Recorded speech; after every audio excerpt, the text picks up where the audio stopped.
We have, I think, a fun conversation today. Are there things that men tend to say that are just so annoying and not even realizing that you're doing it?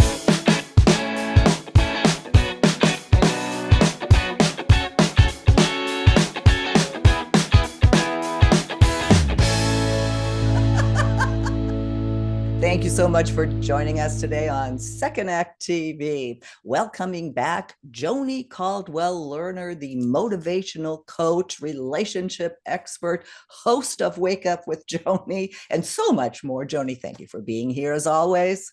I feel motivated just from hearing that. So thank you.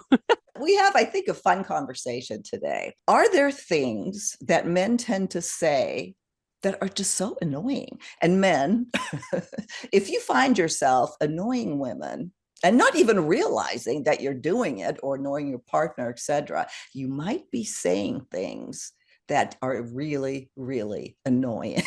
Joni, do you want to say anything before we get started on this really important conversation? On this really annoying conversation. The guys are out there going, oh, here we go again. So listen, sometimes we don't even hear ourselves. Maybe we're saying things that our parents used to say to us, or we've said forever, and they're outmoded now, they're outdated now, or what have you. Sometimes if we just, if we're aware, we can change it. We can choose to change it. But if you like the way you are and you like what you're saying and you like annoying people, then just stay the same. And just to bring it up, we did a segment on with Sandy, I think, on things that women say to emasculate men and don't even realize it. So this is getting even. Yeah. Okay, good. I feel better. Because okay. I love men. I love our men. Of course. But that's why we're telling them to help. Joni, we're helping. Yeah. So anyway, the first one here, and I had to include that again because it's so important, is calm down. Joni, why do we never ever want to say this? And I know you and I talked about this before. We have, but if you say it in the way that you just said it, for sure, you would know that's annoying. But if you just say calm down, that's annoying too, because if they're having their feelings, allow them to have their feelings. Perhaps saying something like, wow, you seem a little upset. Is there anything I can do? Do you want to talk about it? That's very different than calm down, because they're annoying you and you want them to stop having feelings so that you can go on with your football game, whatever it is. Well, and you're dismissing what is going on. Exactly. If we tell anybody to calm down, it's like, you don't know why they're upset. So ask. Really good suggestion. Again, I wanted to keep that in there because it's an important one. This is funny here. And yeah, I've heard this too. You look really tired today. Really? And you're really ugly today. I mean, that's what they're saying. They're saying, you don't look like you normally do. You look really bad. You look so bad that I think you must be tired. I mean, they're not saying that, or maybe they are, but that's what we're hearing. Well, and the thing is, it might be meant, this is, again, you might be saying this without even realizing it, because you might actually, gosh, you look tired. Like you may be showing concern. Can I get you a footstool? Can I bring you a drink? Yeah. Ask, just go ahead, skip to the, hey, you want a cocktail? Exactly. Forget the you look tired part. Well, here is another one. What is it now? What is it now? What is it now? Yeah. So you're annoying me again. You constantly have some issue. I mean, these are the underlying unsaid intrinsic things within that. What is it now? You're like a gnat. And that's your person. Yeah. Think about that. We probably speak worse to ourselves than anyone, and then next is the person that means the most to us. Yeah. So stop it. Be kind to yourself, be kind to them, and don't ever say that.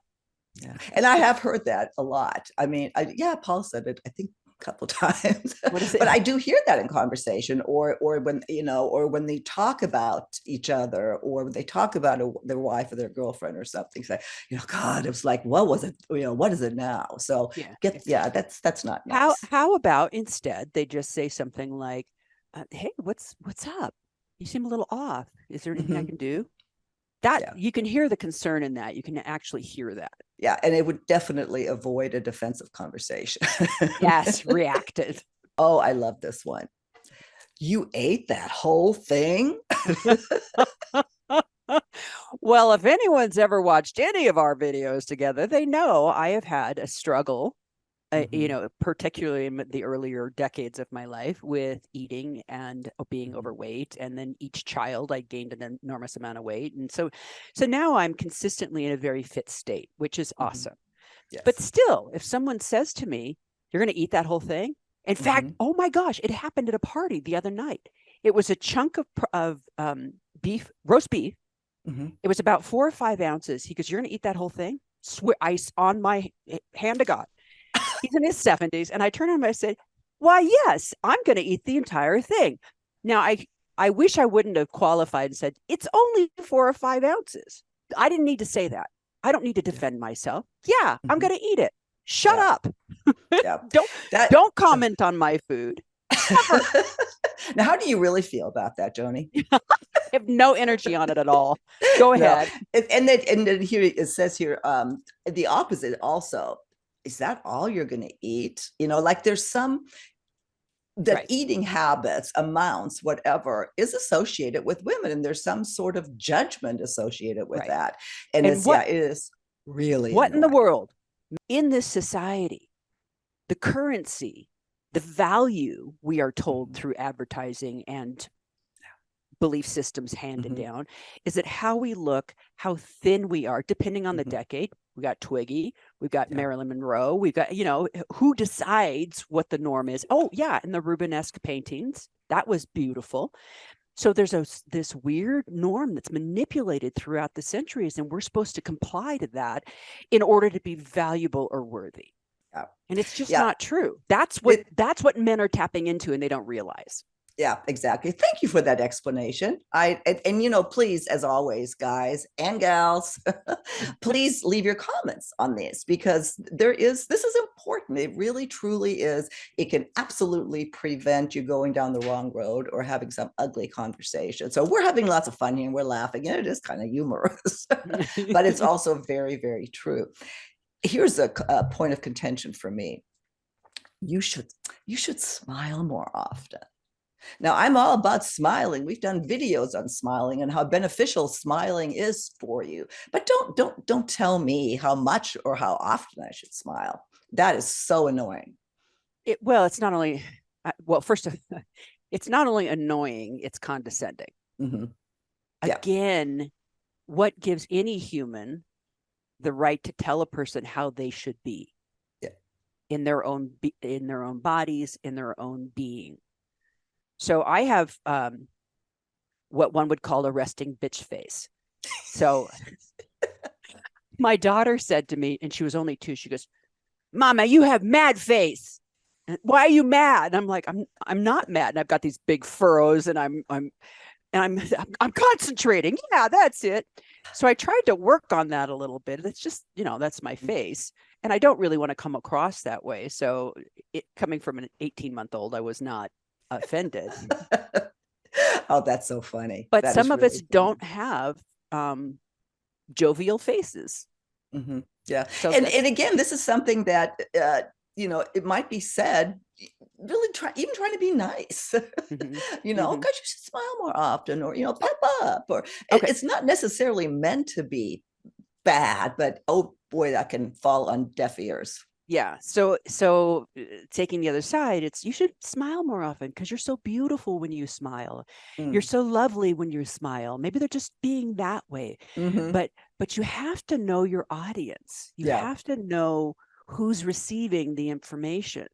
That's 50% of a conversation, not just how you deliver it, what you're saying, and who's receiving it. Yeah.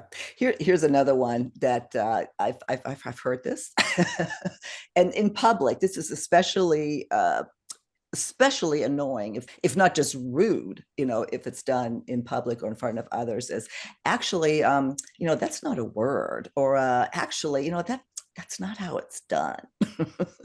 Yeah. The tisk alone is enough, right? You're dismissing the person. You're being superior. You're making them wrong.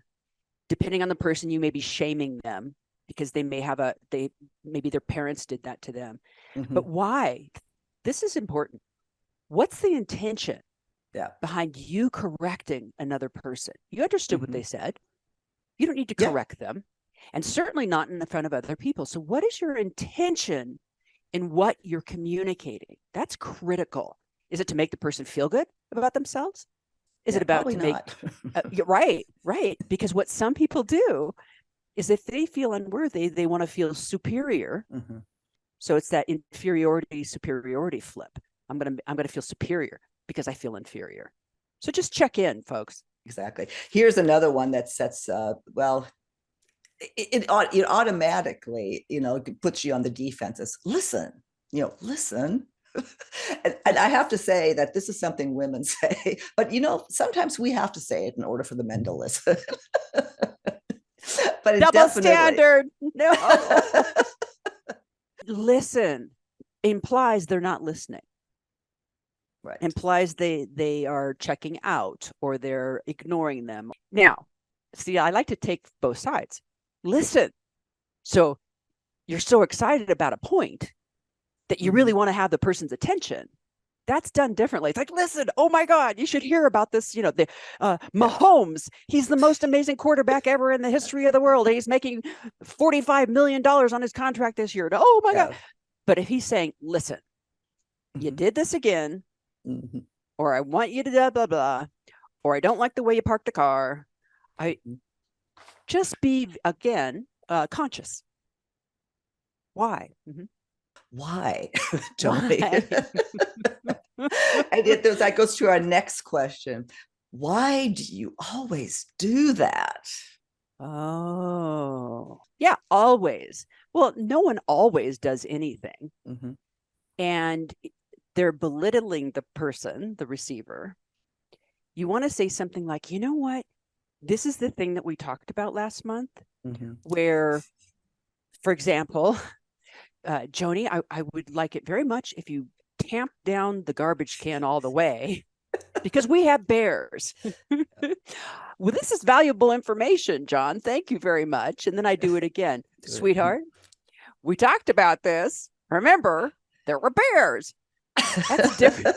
That's different than why do you always do this with the garbage? I can't, you're such an idiot is what I'm, you know what I mean? Yeah, oh, absolutely. I got that the other day. Is I have this habit and I'm trying to break it. It's like when somebody tells a story, or I feel like I have to jump in and make sure it's accurate. And Paul That's is the reporter in you. He's a talker. He loves telling stories, and then well no, actually it was here, or it was it was dark, not light. I mean, just stuff that really doesn't matter to the story. And he's pointed that out to me, and I'm really really trying. Well, the other day just came out again, and I just caught myself. I just even caught myself as it came out of my mouth. So what did you do? Why do you always have to correct me when I tell stories? Okay, so what could have happened as it came out of your mouth, you can go, Paul, it's coming out of my mouth right now. I'm so sorry. Let me, you can joke about it. You could, but for the listener, we correct ourselves. Sometimes it takes 6 months. Sometimes it takes a month. Sometimes a day. Sometimes, so we'll notice. Then we'll notice. Oh, and it shortens and shortens and shortens until we get the new behavior in the subconscious, the 95% of subconscious, so that it actually becomes the default behavior. Yeah.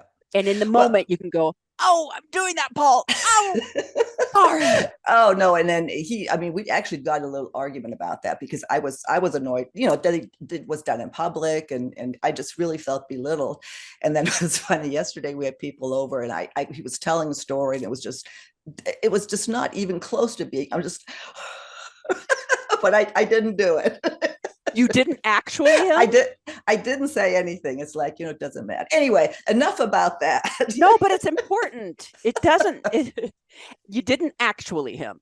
We're gonna make that a verb from now on. I didn't actually him. Good. Yeah, that's okay. So. Oh yeah. I missed this one. At least I never. Oh yeah, I'm better than you. Yeah, I'm at perfect. Least I never. I'm fabulous. You're the only flawed person on the planet. Yeah. So it's really deflecting. You've done something wrong. You did, but now you're deflecting because you're annoyed, perhaps, that behavior on somebody else. Well, at least I never do this. And So this is go ahead. this is an incredibly important point, deflection. Yeah. And I challenge people out there to really check in. Do you do that? Why do you do that? Because you don't want to confront your own behavior. You don't want to be wrong. Some people are so invested in being right that they will blow up a relationship just to be right.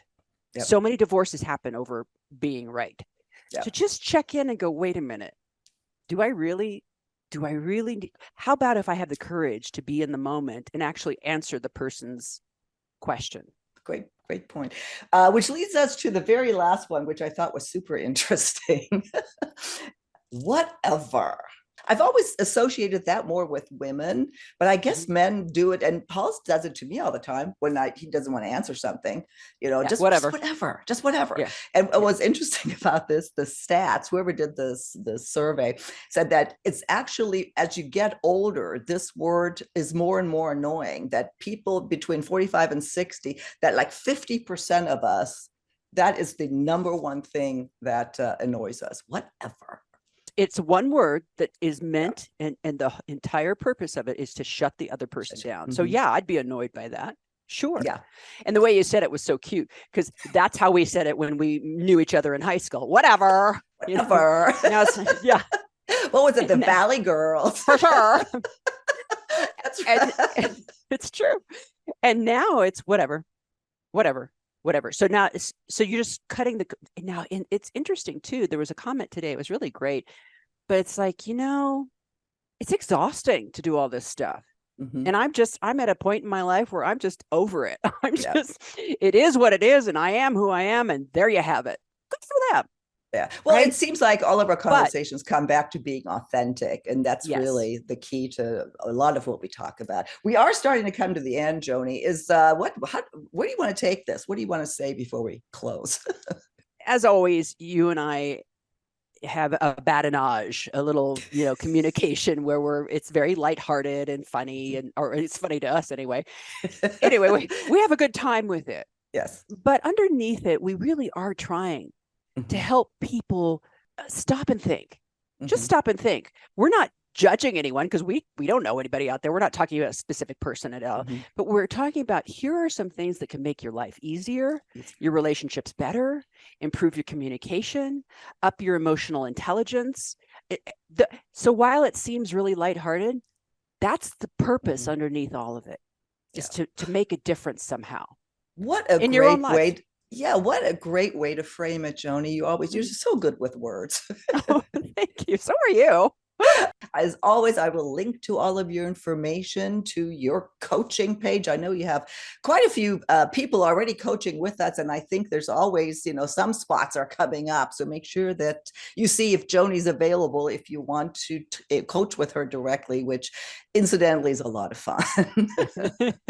And then, of course, your podcast, which is doing terrific. Where's that available now? Apple iTunes and Spotify, a whole bunch of platforms, but that's what I would start with. Terrific. So Wake Up with Joni, we'll have the link right here in our show notes. And Joni, thank you again. And I'll see you again soon on Second Act TV.